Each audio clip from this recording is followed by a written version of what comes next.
Hello and welcome to highlights of Stage 8 of the 2019 Tour de France on GCN Racing. A quick recap of yesterday before we launch into the action, and TJ van Garderen, a key member of the EF squad, crashed early in the stage. He finished, but X-rays have revealed a fracture to his hand and so he didn't take the start today. The finale was a classic sprint finish, and it was the Dutchman Dylan Groenewegen who just edged out Caleb Ewan to take his first win of this year's Tour.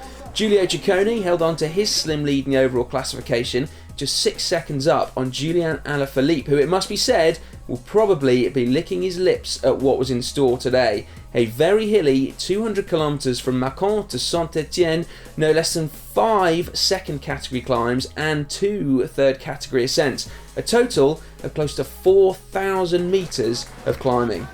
On a stage like today, we'd expect a big fight to get into the breakaway, as the chances of it lasting to the finish are better than usual.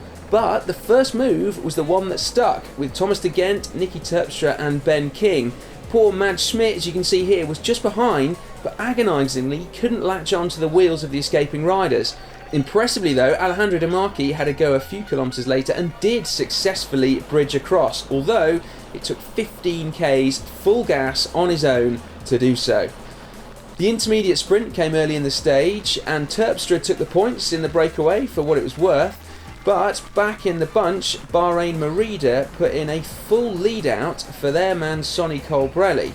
As you can see, 65 k's an hour here, but in the end it's Elio Viviani followed by Sagan and Matthews, and not Colbrelli who take it. The gap to the leaders was held pretty tightly by the peloton at around the 3 minute to 4 minute mark. It's clear from which teams were setting the pace as to which riders were feeling confident. Marcus Burkhardt riding for Bora Hansgrohe, working for the interests of Peter Sagan, and Chad Haga of Sunweb for Michael Matthews. Now both of those riders are probably the best climbers of all the sprinters, so they were trying to ensure both the breakaway stayed in check and also send as many of the other sprinters as possible out of the back. Now back up front, and Thomas de Gendt was clearly a man on a mission. He crested every climb of the day first, and then both he and De Marchi accelerated, dispatching their two companions and forging on as a pair. Clearly the stronger riders, having just two fully committed riders, would give them the best chances of holding off the peloton.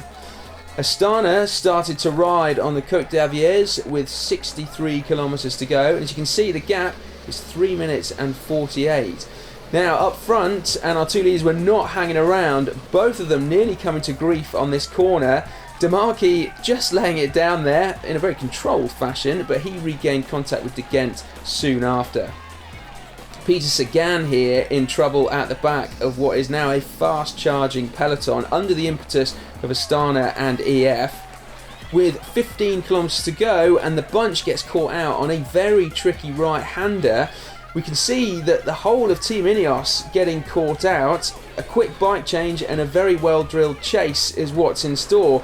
You can see from the action replay that it's actually an EF rider that runs wide, and then who looks like Michael Woods grabbing a handful of front brake, hitting the deck and taking out Ineos, and that looks like a big impact that would do that to a bike. Geraint Thomas pulls all his team back by Egan Bernal to help him get back to the bunch. Meanwhile up front, Thomas de Gendt has now forged on ahead, dropping De Marchi and cresting that final King of the Mountains alone, just 34 seconds ahead of the peloton. Back there you can see Alaphilippe and Thibaut Pinot attacking hard over the top of that final third category climb. There's actually a time bonus up for grabs there as well, so Alaphilippe takes a valuable 5 seconds to close that gap up to Giulio Ciccone in the yellow jersey competition.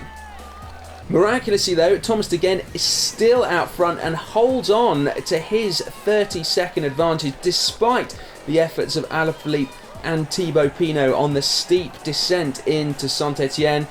And almost unbelievably, de Gendt holds on to take stage victory.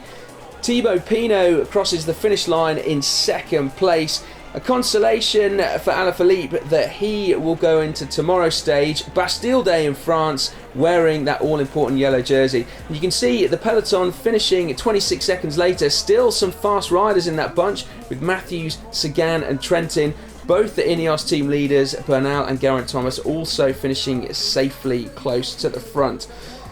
But the celebrations from Thomas de Gendt, well deserved. A slim 6-second margin of victory. Not a bad effort after 200 kilometres out front. But this man, Alaphilippe, as I said, will be starting the Bastille Day stage tomorrow, back in the yellow jersey. Now 23 seconds ahead of Giulio Ciccone, 53 seconds up on Thibaut Pinot, who will be pretty pleased to have got an extra 20-second buffer over some of the other big hitters like Geraint Thomas and Egan Bernal. Now tomorrow is almost as relentless as today, albeit slightly shorter. 170 kilometres starting in Saint-Étienne and finishing in Romain Bardet's hometown of Brioude. Fewer categorised climbs than today, but a first cat after just 36 kilometres and some very tough racing roads right through to the finish. Could that be the perfect launch pad with just 12 kilometres to go? Join our friends at Eurosport to watch it live, or subscribe to GCN Racing and hit that bell icon so you can watch our highlights as soon as they go live, just after the stage.